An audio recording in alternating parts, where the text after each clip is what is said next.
बिस्मिल्लाहिर्रहमानिर्रहीम। अस्सलाम वालेकुम। आज की वीडियो का आगाज़ अल्लाह के नाम के बाद नबी पाक सल्लल्लाहु अलैहि वसल्लम पर दुरूद व सलाम भेजते हुए करते हैं। आज की वीडियो भी दुरूद व सलाम की बरक़ात के हवाले से है, जिसको सुनने के बाद इंशाअल्लाह आपको दुरूद पाक से मज़ीद रग़बत पैदा होगी और यकीन मज़ीद बढ़ेगा। हमारा यकीन है कि इस वीडियो को सुनने के बाद आप इंशाअल्लाह ताला पहले से ज़्यादा दुरूद शरीफ पढ़ना शुरू कर देंगे।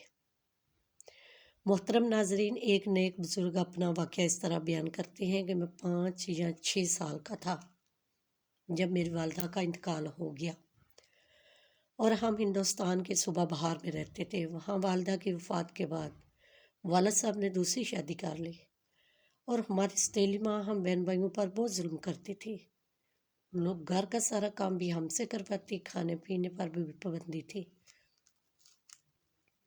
जो बचा कच्चा था बस हमें दे दिया और हम वो खाते। और जब हमारे सतीले बहन भाई हुए तो ये जुल्म और बढ़ गया। कहते हैं कि हमारी सतीली माँ पेशाब के कपड़े तक हमसे धुलवाती और खुद चारपाई पर बैठी रहती। गंदे कपड़े भी हमसे धुलवाती। हमारे वालिद साहब ने भी हमारे पर कोई खास तवज्जो ना दी। वो हमारी सतीली माँ से डरते थे और सतीली माँ जब अपने घर जाती तो अब्बा हमें तैयार भी करते, जेब खर्च भी देते, हमारा ख्याल भी रखते। तो वो दिन हमारे लिए ईद के दिन होते जब वालिद साहब हमसे मोहब्बत से पेश आते और हम सब बहन भाई दुआ करते कि हमारी अम्मी वहीं रहें, घर वापस ना आए। कहती है कि जैसे तैसे करके हमारे हालात इसी तरह से गुजर रहे थे कि एक दिन हमारी अम्मी ने मेरी छोटी बहन को किसी बात पर बहुत मारा। मैंने अब्बू से शिकायत की तो हमारी वालिदा ने अब्बू के घर से जाते ही हमसे यूँ बदला लिया कि हम सब बहन भाइयों को खूब मारा। कहते हैं कि मैं इस बात पर इतना दिल बर्दाश्ता हुआ, इतना दुखी हुआ कि घर से ही भाग गया। इस वक्त मेरी उम्र 9 या 10 साल के करीब थी। घर से भागकर एक रेलवे स्टेशन आया और एक मैं ट्रेन में बैठ गया। कई घंटों का सफ़र करके एक स्टेशन पर उतर गया। चंद रुपये मेरे पास थे। भूख लगती तो इनसे कुछ खा पी लेता और सारा दिन वारागर्दी करता, फिर रात को रेलवे स्टेशन के मुसाफिर खाने में आकर सो जाता। कहते हैं कि चंद दिन के बाद मेरे पास पैसे ख़त्म हो गए। बड़ी परेशानी हुई। मुसाफिर वहाँ जो बचा कुचा खाना डाल जाते, मैं चुप करके वही खा लेता। एक दिन बहुत भूख लगी। सारा रेलवे स्टेशन छान मारा मगर कहीं से सूखी रोटी का टुकड़ा तक न मिला। वही प्लेटफार्म पर बैठकर मैं नडाल होकर रोने लगा। भूख की शिद्दत बहुत ज़्यादा थी और आज अपनी माँ की भी बहुत याद आ रही थी कि वो हमें बेसहारा छोड़कर इस दुनिया से चली गई। बहन भाई ये याद आ रहे थे, ना जाने सतीली माँ उनके साथ क्या सलूक करती होगी। कहते हैं कि मैंने दुआ की कि काश मुझे इतनी दौलत मिल जाए कि मैं एक अलग मकान लेकर अपने पास अपने बहन भाइयों को रख लूँ और इनको अच्छे तरीके से पालूँ। वो अपने सब दुख दर्द भूल जाए और हम अच्छे अच्छे खाने खाएं, अच्छे अच्छे कपड़े पहने और खुशो खुरम रहें। लेकिन इतनी दौलत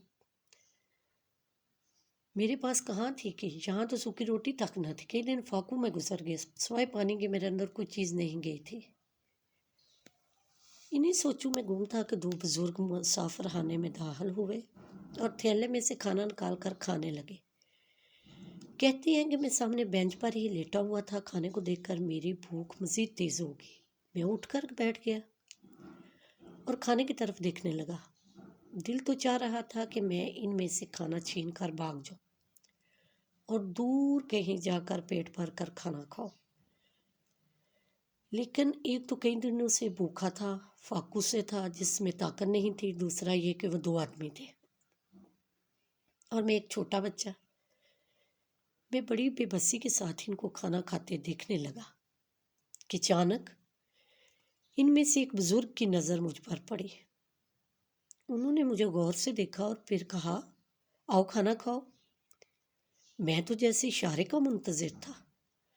पता नहीं इस वक्त मेरे जिस्म में इतनी ताकत कहाँ से आई कि मैं तेज़ी से उठा, आगे बढ़ा और फ़ौरन से जल्दी जल्दी खाने लगा। مجھے اس طرح کھاتے دیکھ کر وہ کہنے لگے کہ لگتا ہے یہ بچہ کئی دنوں سے بھوکا ہے، ہم بعد میں کھا لیں گے، اسے کھانے دو۔ کہتے ہیں میں نے جلدی سے سارا کھانا ختم کر لیا تو انہوں نے مجھے پانی دیا، میں نے پانی پیا تو انہوں نے کہا بیٹھو، کھانا کھا کر اللہ کا شکر ادا کرو۔ ہم یہ نہیں کہتے کہ ہمارا شکر ادا کرو، کیونکہ رزق جس کے نام کا ہے اس کو ملتا ہے، لیکن بیٹا جس مالک نے کھانا کھلایا اس کا شکر ادا کرنا تو چاہیے نا۔ ان کے پیار بڑے برے لفظ سن کر مجھے شرمندگی اور ندامت ہوئی اور میں رونے لگا۔ انہوں نے میرے سر پر ہاتھ رکھا اور تسلی دی اور کہنے لگے کہ تم کون ہو اور یہاں کیا کر رہے ہو؟ تمہارے والد صاحب کہاں ہیں؟ وہ کیا کام کرتے ہیں؟ وہ کہتے ہیں جب میں نے ان کی محبت بھری گفتگو سنی، ان کی شفقت دیکھی تو میں بہت متاثر ہوا۔ پھر میں نے ان کو اپنی پوری داستان سنائی، جسے سن کر ان کی آنکھوں میں آنسو آ گئے۔ وہ میری داستان غم سن کر آپس میں اپنی زبان میں بات کرنے لگے، جسے میں نہ سمجھ سکا۔ کچھ دیر بعد جو زیادہ بوڑھا شخص تھا وہ کہنے لگا کہ آپ کے سب مسئلے حل ہو جائیں گے، لیکن ہماری ایک شرط ہے اور آپ کو وہ شرط پوری کرنی ہوگی، تو ہم آپ کی مدد کریں گے۔ کہتی ہے میں فوراً تیار ہو گیا کہ مجھے آپ کی ساری شرطیں منظور ہیں، چاہے وہ کچھ بھی کیوں نہ ہو۔ انہوں نے کہا بیٹا پہلی شرط تو یہ ہے کہ آپ نے پابندی سے 5 وقت کی نماز پڑھیں گے اور کثرت کے ساتھ درود شریف پڑھیں گے۔ کہتے ہیں میں نے کہا مجھے نہ نماز آتی ہے، نہ درود شریف کسی نے سکھایا، نہیں۔ والد صاحب کو بھی ہم نے کبھی دلچسپی سے نماز پڑھتے نہیں دیکھا، اور ہماری ستیلی ماں تو سوائے گھر کے کام کروانے کے ہم سے اور کچھ نہیں کرواتی تھی۔ میری سارے باتیں سن کر وہ دونوں چند لمحے خاموش رہے۔ پھر دونوں نے آپس میں کچھ مشورہ کیا اور کہا کہ بیٹا ٹھیک ہے، ہم آپ کو اسی پلیٹ فارم پر ایک ہوٹل میں نوکری دلوا دیتے ہیں، جہاں آپ کو کھانا پینا بھی ملے گا اور رہائش بھی۔ آپ نے خوب محنت اور ایمانداری سے کام کرنا ہے، لیکن اگر آپ کی رپورٹ اچھی آئی تو مزید سوچیں گے، لیکن آپ نے اچھے سے کام کرنا ہے۔ کام سے فارغ ہونے کے بعد مسجد کے مولوی صاحب سے نماز اور قرآن پاک سیکھنا ہے، اور درود شریف تو لازمی پڑھنا ہے اور لازمی سیکھنا ہے۔ پھر انہوں نے پوچھا کہ آپ کو صلی اللہ علیہ وآلہ وسلم بھی نہیں آتا، یعنی کہ آپ اتنا بھی نہیں پڑھ سکتے؟ صلی اللہ علیہ وآلہ وسلم۔ میں نے شرمندگی سے سر جھکا لیا، تو انہوں نے بار بار مجھ سے کلوایا کہ کہو صلی اللہ علیہ وآلہ وسلم۔ مجھے انہوں نے اس طرح سے یاد کروا دیا اور مجھے کہا کہ آپ نے اٹھتے بیٹھتے چلتے پھرتے کثرت سے درود جو صلی اللہ علیہ وآلہ وسلم پڑھنا ہے۔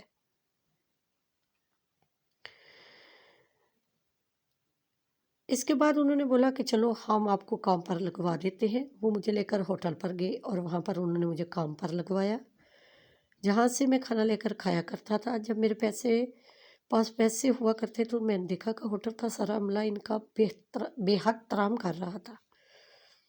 انہوں نے ایک شخص سے بات کی جو انتظامیہ میں تھا، اس نے میری طرف دیکھتے ہوئے گردن ہلائی اور اس طرح میں ہوٹل پر ملازم ہو گیا۔ اپنے محسن کی ہدایت پر میں درود شریف کثرت سے پڑھنے لگا، نماز پڑھنا بھی سیکھ لی اور نماز پڑھنا بھی شروع کر دیا، اور تقریباً 6-7 سال ملازمت کرتے ہوئے گزر گئے۔ مجھے پتہ ہی نہ چلا کہ یہ ہوٹل تو میرے محسن کا ہے، جنہوں نے مجھے یہاں ملازمت پر رکھوایا تھا۔ یہی نہیں بلکہ کئی جگہوں پر ان کے ہوٹل ہیں، مسافر خانے ہیں، اور سال میں 1 یا 2 دفعہ آتے ہیں تو مجھ سے بھی ملتے ہیں اور میری جو بھی رپورٹ ہوتی ہے وہ بھی سنتے اور میرے ساتھ بڑی محبت سے پیش آتے۔ ایک دفعہ ملنے آئے تو کہنے لگے کہ بیٹا مجھے آپ سے ایک کام ہے، کرو گے؟ میں نے کہا کہ آپ میرے محسن ہیں، آپ نے مجھے اتنا کچھ دیا، آپ حکم کریں، میں حاضر ہوں۔ میری ایک بھتیجی ہے جس کے ساتھ ہم نے پہلی دفعہ مل کر پلیٹ فارم پر کھانا کھایا تھا، وہ میرے چھوٹے بھائی تھے۔ ان کی بیٹی اب جوان ہو چکی ہے، آپ بھی ماشاءاللہ اب جوان ہیں۔ میں چاہتا ہوں کہ آپ کی شادی ان کی بیٹی سے کروا دو، اگر آپ حامی بھریں۔ تو میں نے جواب دیا اگر آپ کی خواہش ہے تو میں حاضر ہوں۔ फिर उन्होंने सादगी के साथ पुरवकार तरीके से मेरा निकाह पढ़वा दिया।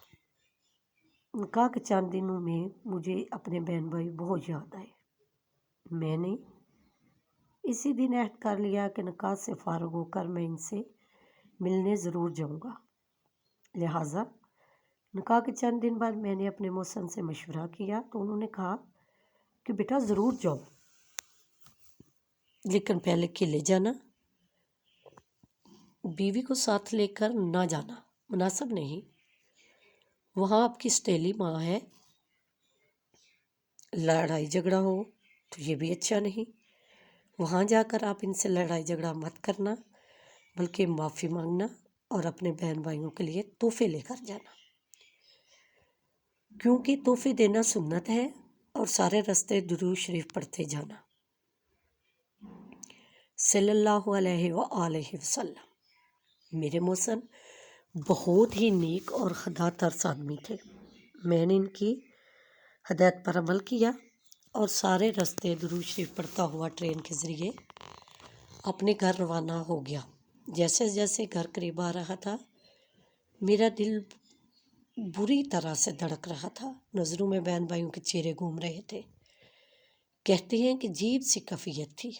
अपने घर पहुंचा, छोटे भाई ने पूछा कौन है। मैंने कहा मैं तेरा बड़ा भाई इब्राहिम। वो गले लग गया और ज़ोर ज़ोर से रोने लगा। इतने में सब बहन भाई इकट्ठे हो गए।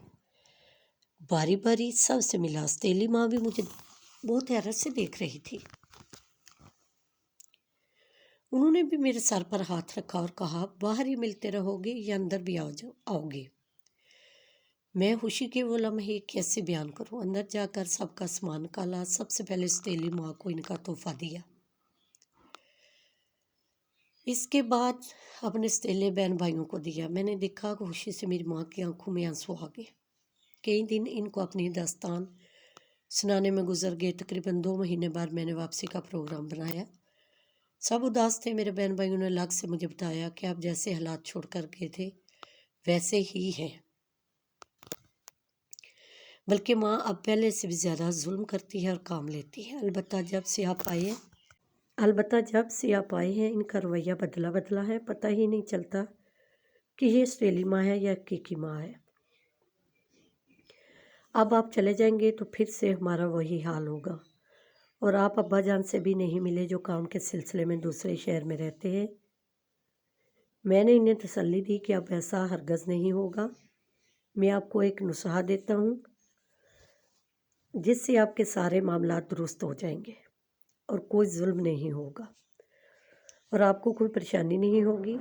और फिर मैंने अपने मौसन का बदाया हुआ दुरूद शरीफ इन्हें सिखाया और कहा कि आपका भाई जिस मुकाम पर है वो इसी दुरूद शरीफ की बरकत से है। अल्लाह पाक सल्लल्लाहु अलैहि वसल्लम मेरे ससुर ने शादी के बाद अपना कारोबार भी मेरे हवाले कर दिया और मैंने तसल्ली दी कि अब मैं आता जाता रहूँगा। बहरहाल मैं अपने बहन भाइयों को खूब तसल्लियाँ देकर वापस आ गया। इसी दौरान हालात ने ऐसा पलटा खाया कि मुल्क तकसीम हो गया और मेरे मौसन मेरे ससुर ने जल्दी अपना कारोबार समेटा और पाकिस्तान जाने की तैयारियां करने लगे।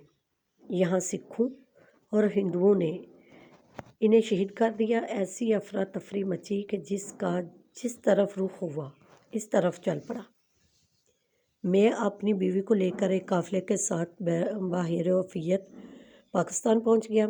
यहाँ आबाद होने की एक अलग ही कहानी है। बहरहाल दुरूद शरीफ की बरकत से सारे काम आसान हो गए। सालों के बाद जब हालात बेहतर हुए तो मैं अपने बीवी बच्चों को लेकर अपने घर गया। मेरे वालिद साहब घर पर ही मौजूद थे, बहन भाई घर पर मौजूद नहीं थे। वालिद साहब ने पहचाना ही नहीं। सौतेली माँ ने बताया कि ये आपका बेटा इब्राहिम है। वालिद साहब बहुत खुश हुए, हैरान हुए, पूछने लगे ये औरत कौन है और ये बच्चे। मैंने बताया कि ये आपकी बहू है और ये मेरे बच्चे। बहन भाइयों के बारे में पूछा तो बताया कि सगी बहनों की शादी कर दी गई है और भाई ने दुकान कर ली है, जबकि सौतेला भाई اور ایک بہن ہندوؤں کے ہاتھوں شہید ہو گئے۔ یہ سن کر مجھے اتنا دکھ ہوا کہ میں بتا نہیں سکتا، لیکن سب سے زیادہ دکھ مجھے اس بات کا ہوا کہ درود شریف صرف میں نے اپنے سگے بہن بھائیوں کو پڑھنے کا بتایا تھا، آپ نے ستیلے بہن بھائیوں کو کیوں نہیں بتایا؟ شاید وہ بھی پڑھتے تو ان کی بھی جان بچ جاتی۔ بہرحال اب میرے بہن بھائی خوش و خرم ہیں، میں یہاں پاکستان میں آباد ہوں، کئی دفعہ حج کر چکا ہوں، عمرے ادا کر چکا ہوں، اپنا مکان ہے، اپنا کاروبار ہے، بیوی بچے ہیں، اور ہم سب بہت خوش اور آباد ہیں۔ اور میں یہ سمجھتا ہوں یہ سب کچھ درود شریف کی برکت ہے اور میرے محسن کی دعاؤں کا نتیجہ ہے۔ اللہ تعالیٰ انہیں جنت الفردوس میں اعلیٰ ترین مقام عطا فرمائے، آمین۔